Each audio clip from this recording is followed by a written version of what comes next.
Cortical granules जो कि egg के अंदर होते हैं वो किसके बने होते हैं, है ना। तो कॉर्टिकल ग्रेन्यूल्स क्या है? एक्चुअली कॉर्टिकल ग्रेन्यूल्स जो है वह एग के अंदर वेसिकल में पैक्ड मॉलिक्यूल्स होते हैं जो कि पॉलीस्पॉन्ज को ब्लॉक करने के काम आते हैं। तो वो बने किसके हैं ये ढूंढना है हमें। Melanin, mucopolysaccharide, albumin and lipoprotein. Okay, तो इसमें क्या क्या चीज़ें होती हैं वो पहले एक बार बात कर लेते हैं, उसके बाद में हम समझ जाएगा। ठीक है, तो अगर हम इनकी कॉर्टिकल ग्रेन्यूल्स की बात करते हैं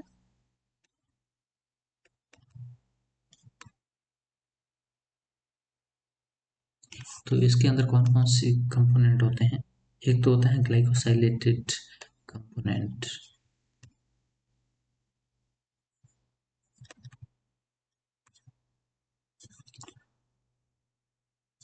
ओके, ग्लाइकोसाइलेटेड कौन से, जैसे आपने कई सारे इसमें सुने होंगे, N acetyl glucosamine, N acetyl galactosamine, lactosamine, N acetyl neuro u neuraminic acid. Okay, और इसके अलावा होते हैं जैसे कि एन एसिटिल गैलेक्टोसामीन, ठीक है, या फिर एन ग्लाइको लिनोयूरेनिक एसिड। ओके, तो ये जो इस तरह के एन एसिटिल वाले ग्रुप इसके साथ लगे होते हैं और कार्बोहाइड्रेट के साथ में, ठीक है, और एसिडिक फॉर्म बनाते हैं, तो ये होते हैं ग्लाइकोसाइलेटेड टाइप के कंपोनेंट्स। तो ये इसके साथ रहते हैं। एक तो चीज़ ये है, यानी कि एक तरह से हम ये कह सकते हैं कि कार्बोहाइड्रेट इनके साथ में अटैच्ड रहता है, ठीक है। तो ये कार्बोहाइड्रेट इनके साथ में अटैच्ड रहता है। सेकंड, ये मॉडिफाइड टाइप के। ओके, सेकंड होते हैं इनके साथ में प्रोटीनेजेज।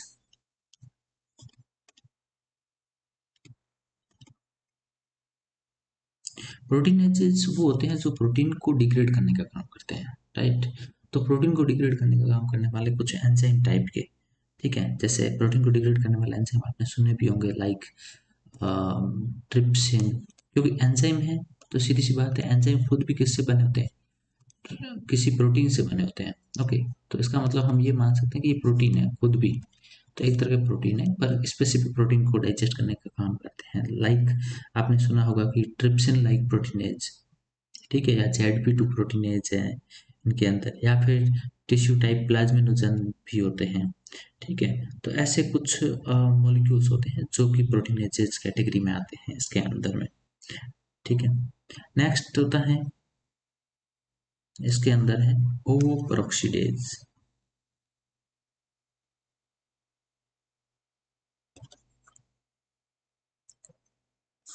ओवोपेरोक्सीडेज क्या होता है? ओवो मीन्स ओवो जिसकी हम अभी बात कर रहे हैं, और पेरोक्सीडेज क्योंकि पेरोक्साइड की वजह से इसको कहा गया है, ठीक है। तो ये भी वहाँ पर मिलते हैं। तो ये क्या करते हैं कि क्रॉस लिंकिंग करवाते हैं टायरोसिन के बीच में, जो नोपेलुसिडा के अंदर वहाँ पर हेल्प करते हैं, ठीक है, ताकि ये पॉलीस्पर्मी को ब्लॉक करने के लिए हम बना सके कवर टाइप में। ओके, नेक्स्ट होता है इसके अंदर केल रेटिक्यूलिन।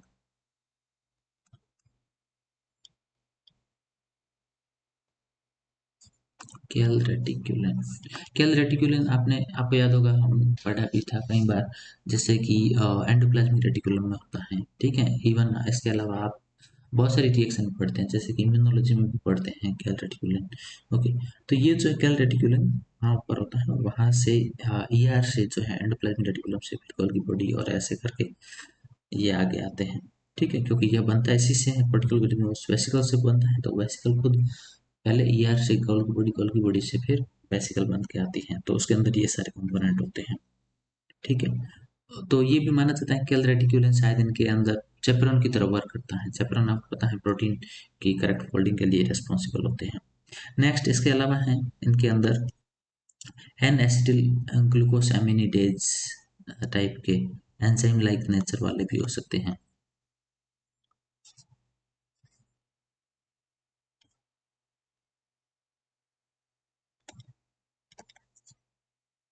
ओके, तो ये भी होते हैं, ठीक है, तो ये भी यहाँ पर प्रेजेंट रहते हैं।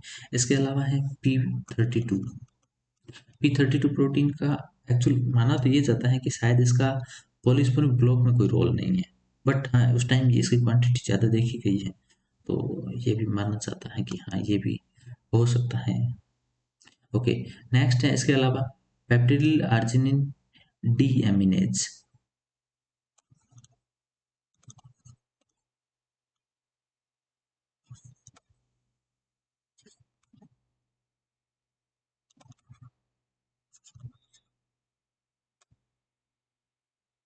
ओके, जैसे इसको P75 भी कहते हैं। ओके, तो ये जैसे इस तरह के हैं, तो ऐसे कई सारे मॉलिक्यूल्स हैं जो वहाँ पर प्रेजेंट रहते हैं एक्चुअली। और अगर इसमें अब देखा जाए तो ज़्यादातर जो है आपको देखने को मिलेगा कैसे हैं, प्रोटीन नेचर के। ठीक है, तो इनके अंदर प्रोटीन होता है, इवन कार्बोहाइड्रेट भी होता है, हमने कार्बोहाइड्रेट भी देखा है।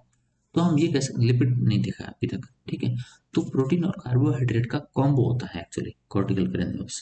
ठीक है, एक अगर मोटे तौर पे देखा जाए तो। ठीक है, अब इनमें से ऐसा कौन सा ऑप्शन है जो इससे मैच करता है? देखो, यहाँ पर melanin, mucopolysaccharide, albumin and lipoprotein. ठीक है, तो अगर हम इनको देखते हैं तो इसमें से एक ही ऑप्शन जो हमारे लायक लगता है वो है यहाँ पर म्यूकोपॉलीसेकेराइड। क्यों? क्योंकि म्यूकोपॉलीसेकेराइड की मैं आपको एक बार स्ट्रक्चर समझा देता हूँ।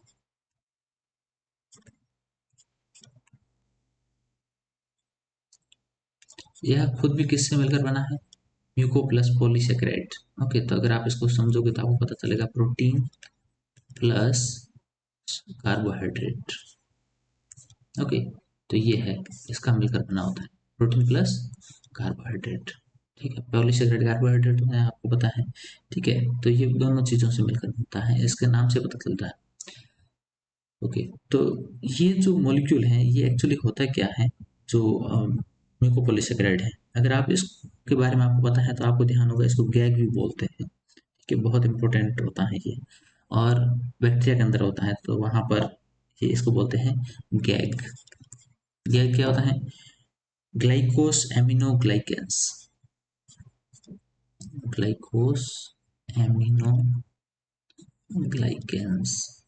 ओके, तो इसके नाम से पता चल जाता है।